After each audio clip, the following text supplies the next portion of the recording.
Hi, I'm Kalia, and I want to talk today about some things that might be blocking you from manifesting the life that you want, and maybe even look at a few myths around manifesting. Now, if you're watching all the manifestation information out there, it can be really exciting to think that we can manifest our reality, that we get to create our reality by really just nurturing our desires, by putting our desires out there, by speaking them, by writing them down, by thinking about them or imagining ourselves having our wish fulfilled at night when we go to bed. There's so many techniques and tools to use. But I've noticed since I started providing content in the area of manifestation that it's the videos that I'm putting out that talk about why manifestation doesn't work that are getting the most attention. So I had to ask myself, well, why is that? And of course, the simple conclusion is that most people that are interested in learning how to manifest are having trouble with it. I come from working with trauma, with PTSD, with abuse and with core wounds and limiting beliefs because I'm a clinical hypnotherapist. So my take on manifestation is a little atypical. It's not what most people are going to be talking about. I think it's really important to look at the wounds that we're carrying forward, the wounds that we might not even be aware of, those limiting core wounds and beliefs. So a wound is something that we incur in childhood typically that gets encoded into a belief.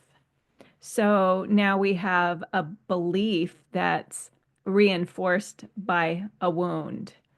And this can really affect your ability to manifest. And most people don't want to hear that, of course. They want to just believe they can think positive and change their reality.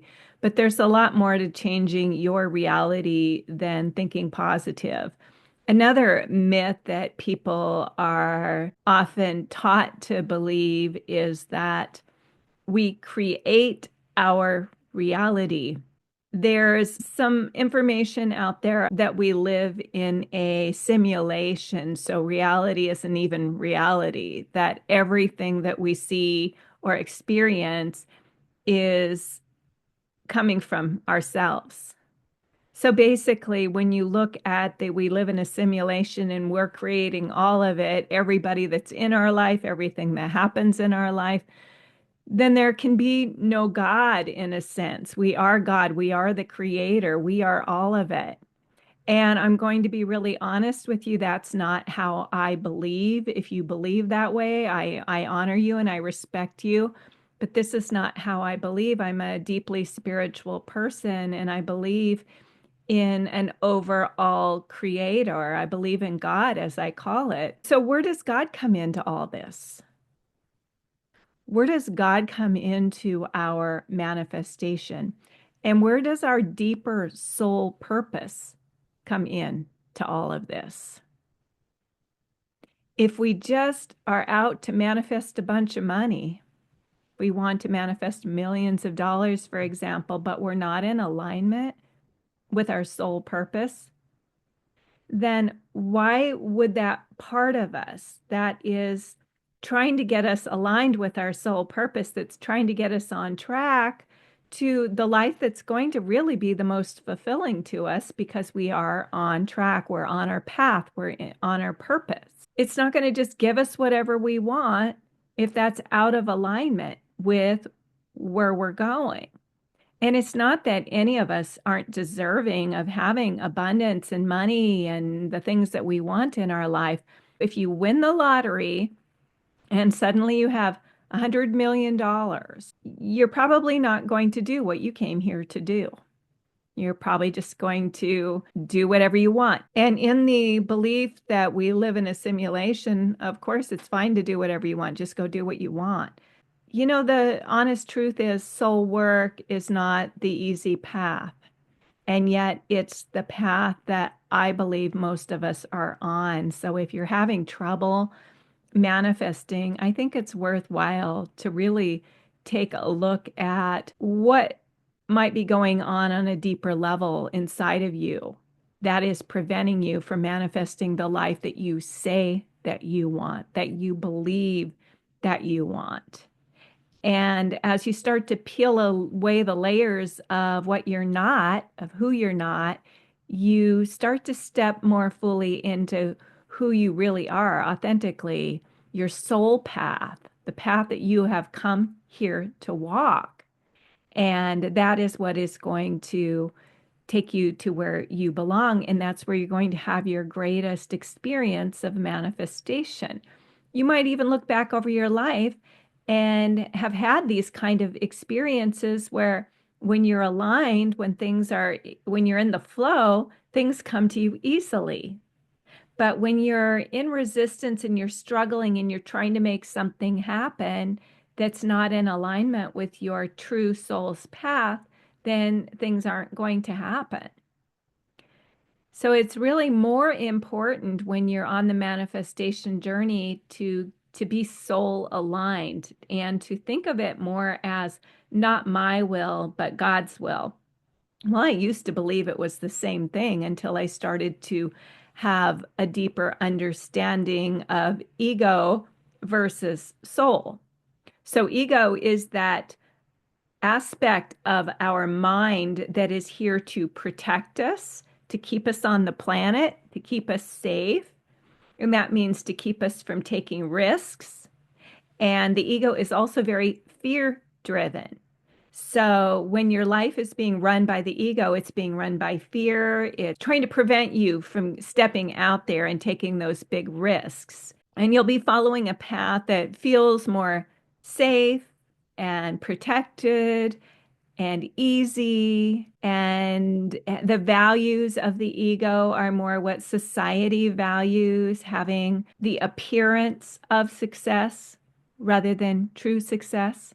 And often the appearance of success is having a lot of money, a lot of wealth, a lot of possessions, a lot of physical beauty, a lot of things that our society values.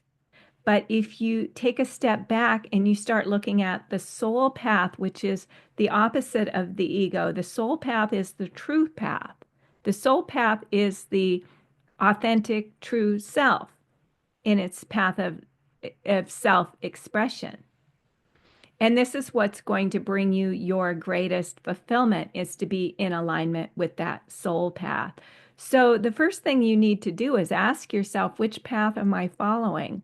Am I following the path of the ego, which is usually the path of the fear? I call it the black wolf path and the ego path, versus the white wolf path, the path of the soul, the path of God's will.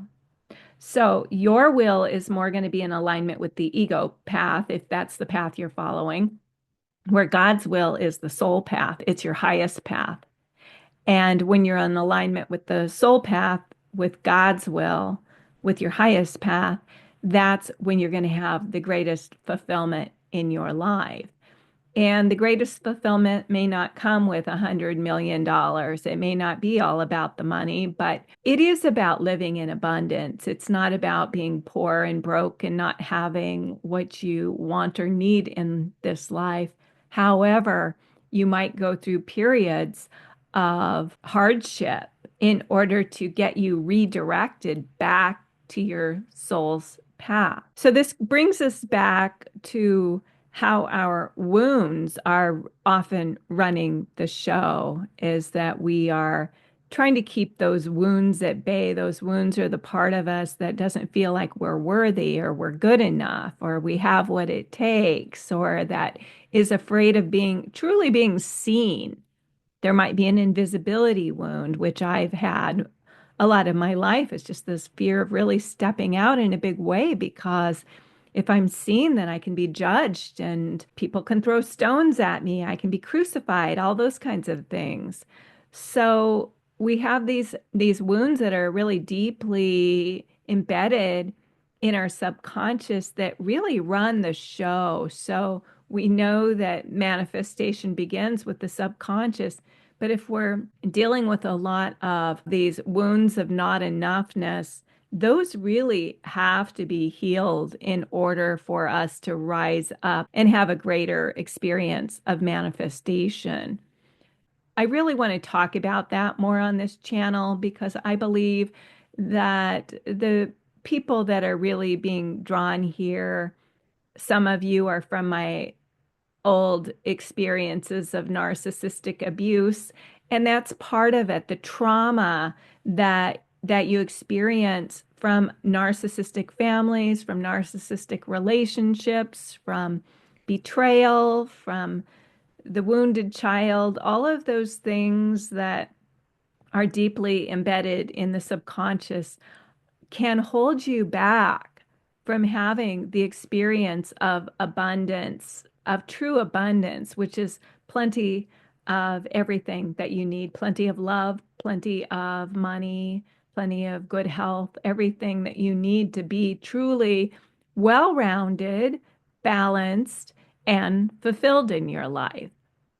We really want to start looking at the bigger picture, what's going on a subconscious level, what's going on the level of the wounds. And as we can start to truly approach that and truly start to work with this aspect of ourselves, then we can start having the success that we want in our life. So it's not an easy path. And many of you probably already found this out that manifestation as easy as some people may make it look, there's a whole lot more to the picture. I want to ask you if you believe that we create our reality, or do you believe that we create what we do with our reality? So, one question is, do you think that you have perfect control over your reality and what shows up if you do the right things or think the right thoughts? Or do you believe that you don't have control over what shows up all of the time, maybe even most of the time, but you do have control over how you react and respond to what shows up? So, what is it that you believe? I'd love to hear from you in the comments below. And let's continue this conversation in the next video. Have a great day.